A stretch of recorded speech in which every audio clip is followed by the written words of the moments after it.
I've heard Jonathan Kozol and I've heard Warren Buffett say the same thing. If you wanted to fix public education in America, the fastest way to do it is make private schools illegal. Now think about that. If the mayor of the city had to send their kids to Locke High School, or Arnold Schwarzenegger had to send their kids to Locke High School, you know how fast the school would change? The good news is we know it works, and how do you find the levers to change it? And that's really the game.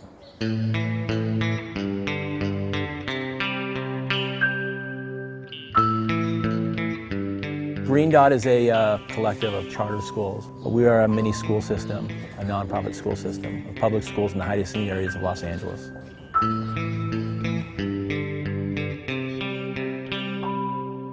Our mission is pretty simple.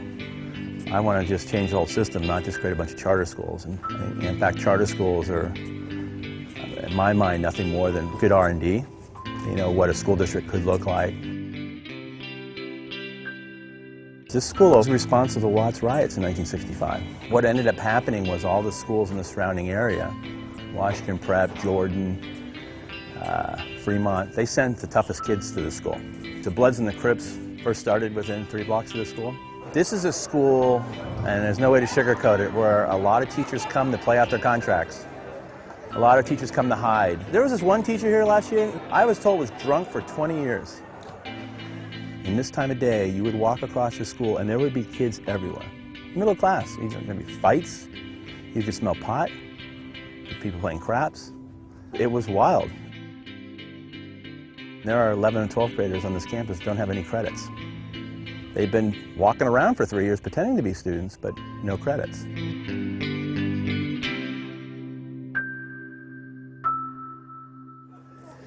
You know, I used to mentor kids at Jordan, down the street here, another Watts High School.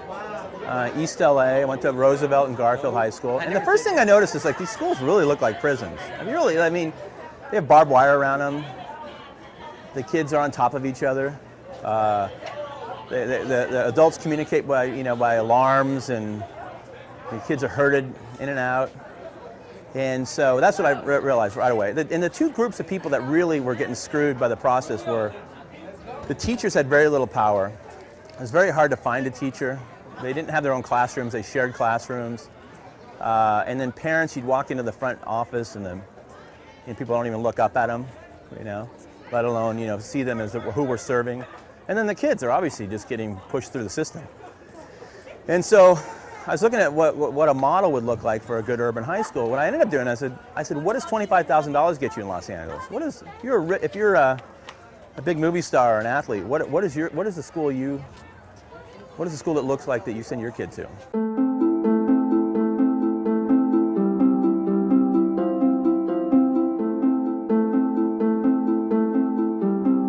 So I went to Crossroads and Harvard Westlake and Brentwood School and some of the Tonia schools in Los Angeles, and they all had kind of the same kind of basic characteristics. One, they were small. You would never send your kid for $25,000 a year to a school that had 3,000 kids in it, or 2,000 kids, or 1,000 kids. You'd have 3 or 4 or 500. Why? Because you don't want your kids to fall through the cracks, right? For 25 grand, you would never spend that on a school that had mixed expectations based on skin color or shyness. We'd have high expectations for all kids. And if my kid's behind, get him up to speed. That's why I'm paying 25 grand, right? So you'd have high expectations. Small school, high expectations. The third thing is you would never spend 25 grand on a private school that half the money didn't get to the school. There was some carved out, deal, and it went to some office downtown. You'd want it all in the school to have the best teachers and the best tools and the best facilities, right? So you'd want all the dollars at the school site. And as a parent, if I had a problem with the school, I should be able to call the school and get a response right away, not find a voicemail or have indifference. You get a call back right away for 25 grand a year. And I want to be part of the school. I want to do bake sales and come, volunteer and raise money and do all the things that you would do in a school setting. So if that works, small, high expectations, money and decisions at school sites, and parents, you're accountable to them, and they're also your partners. If that works in rich kids' schools, why do we still build public schools that look like prisons?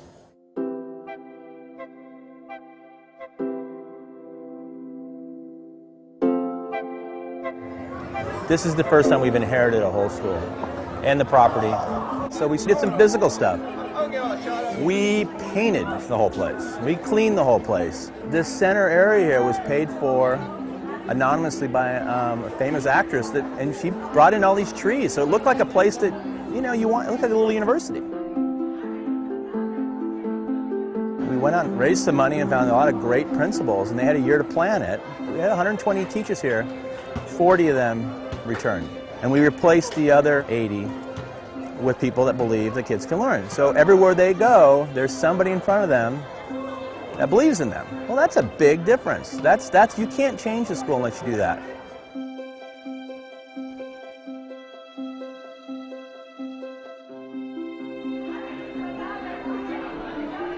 There's no teacher shortage in this country. There's a work condition problem. When I started Green Dot, we started our own teachers union, which really, as far as the charter movement looked at me, most of them just thought I was a clown. We don't count minutes and hours in a workday. It's a professional workday. It's mutually agreed upon by the stakeholders at that school site. No tenure, but just cause. Hiring and firing is done at that site with cause, and so you can't just fire somebody willy-nilly or the test scores are down and I'm looking for a scapegoat. You have to prove we didn't, did you give them enough coaching, enough development? Is it just the teacher's fault? And back and forth, and I think it's a healthy thing.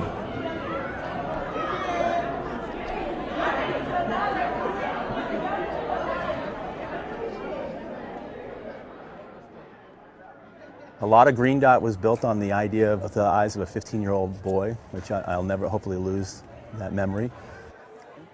When you're 15 years old, your BS meter is so finely tuned. And when people think you're second class, when people think you can't learn, when people don't even explain to you why you're learning something or why you do things at school, you're going to question that. I went to a high school in California when we were the #1 funded schools in the country.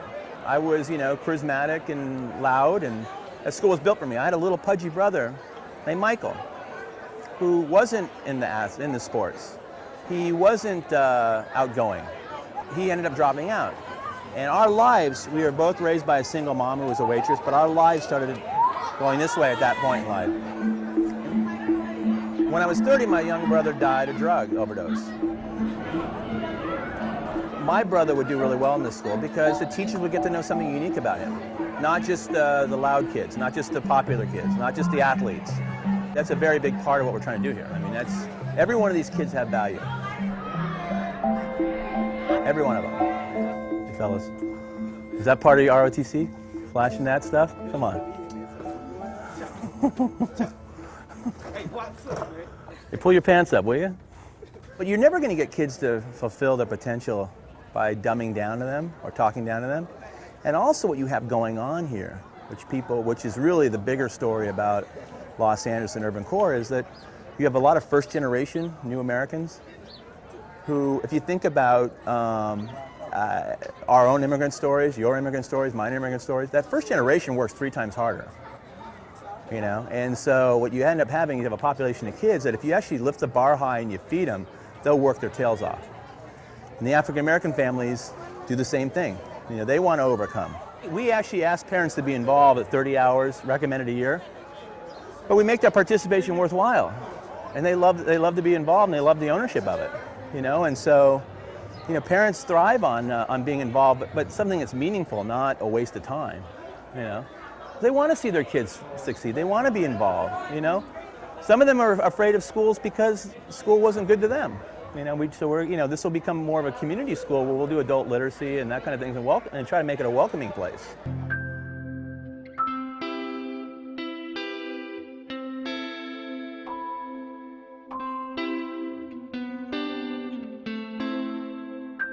When we liberated this school, when we took the school from the school district and acting No Child Left Behind, we took $26 million away from the school district. That hurt.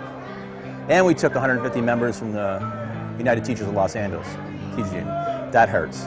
But more importantly, across the city, other schools woke up and said, we want to do that. And we're going to go out and stoke that demand. We're not going to just stoke the demand with the teachers, but also with the parents. The real goal is to organize yourself out of a job and have LAUSD look just like Green Dot. I've been able to develop a team that actually can run the school as well as anybody. Now my job is to figure out how do you take that success take it to the next level.